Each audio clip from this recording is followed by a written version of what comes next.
छत्तीसगढ़ वक्फ board इस समय सिर्फ छत्तीसगढ़ में नहीं देश में चर्चा का विषय बना हुआ है। उसका कारण है कि उनके द्वारा एक फरमान जारी किया गया है जिसे लेकर चर्चा की जा रही है। तकरीर को लेकर जिस तरह से बात आई है, वक्फ बोर्ड ने कुछ नियम बनाए हैं, कुछ जारी किए हैं, उसको लेकर हमारे साथ मौजूद हैं बात करने के लिए वक्फ बोर्ड के अध्यक्ष सलीम राज जी। आपका ईटीवी भारत में स्वागत है।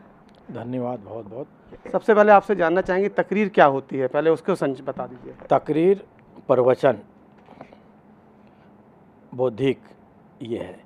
तकरीर उर्दू शब्द में तकरीर बोला जाता है, हिंदी में उसको प्रवचन बोला जाता है।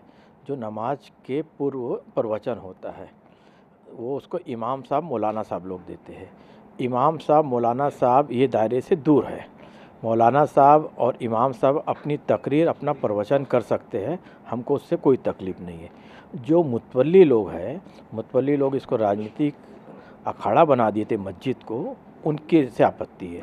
जो भी मुतवल्ली है वो जो बयान देने के पहले छत्तीसगढ़ राज्य वक्फ बोर्ड को अवगत कराना है कि बयान का क्या विषय है और उससे सामाजिक सौहार्द बिगड़ने वाला तो नहीं है वो बयान है।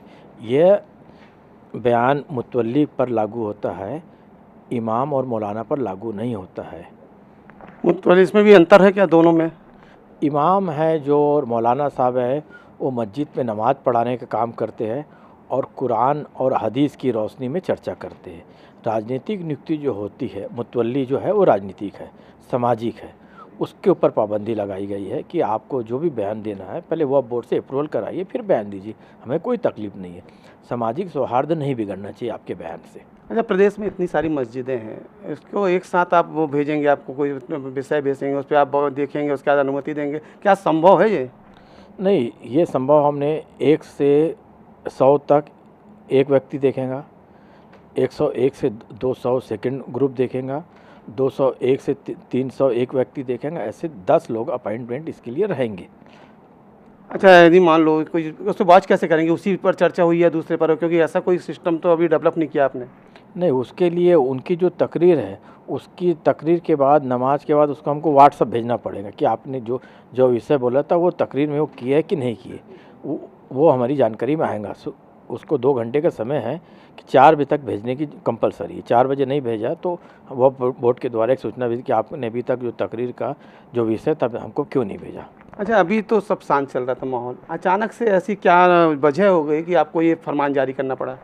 नहीं, फरमान नहीं, मन में आया है कि सामाजिक और मुतवल्ली पर अंकुश लगना चाहिए, उनकी दादागिरी ख़त्म होना चाहिए, क्योंकि मस्जिद को राजनीतिक अखाड़ा बना दिया और वहाँ से फतवा जारी हो रहा है और किसको वोट देना है, कौन से प्रत्याशी को जिताना है, ये गलत है। धार्मिक स्थल है, धार्मिक जगह सिर्फ इबादत होना चाहिए, राजनीतिक नहीं होना चाहिए। यही सवाल जो अभी पूर्व अध्यक्ष रहे हैं वो भी वही पूछ रहे हैं कि अभी तक तो कोई ऐसे न तो कहीं किसी बात आई है उसको आप चर्चा कर सकते हैं कि ऐसा कहीं से जारी किया गया फतवा या जो भी चीज़ें या राजनीतिक बात की गई, लेकिन अचानक बिना किसी वजह से लागू किया जा रहा है फरमान। नहीं, पूर्व अध्यक्ष जी को क्या पता है कि क्या हुआ क्या नहीं हुआ। हम लोग शासन में बैठे, शासन की हमको जानकारी आती है, जो रिपोर्ट आता है उसके आधार पर हमने कार्रवाई कर रहा है, कोई हमको शौक नहीं आता है। पूर्व अध्यक्ष को जानकारी नहीं है तो उसकी मैं जिम्मेदार नहीं हूँ, मेरे पास जिम्मेदार आई है इसलिए मैं अपनी कार्रवाई कर रहा हूँ अपना स्वतंत्र रूप में। इस समय मान लो किस तरह की आगे कार्रवाई करेंगे? मान लो आपकी बातों को नहीं माना जाता है, आपके जो आप नियम बना रहे हैं उसको फॉलो, उस पर क्या कार्रवाई किस तरह? नहीं, उसके लिए पहले हम उनको समझाइश देंगे, नोटिस देंगे, नहीं होगा तो उसके ऊपर दंडात्मक कार्रवाई करेंगे। इससे कितना फ़ायदा मिलेगा आपके समाज को और प्रदेश के सौहार्द बढ़ाने को? देखिए, इससे हमारा भाईचारा कायम रहेगा, पत्थरबाजी की घटनाएं ख़त्म होंगी जो देश में होती है, और जो मस्जिदों में उसके बाद जो जुलूस निकाला जाता है वो सब उसमें पाबंदी लग जाएगी।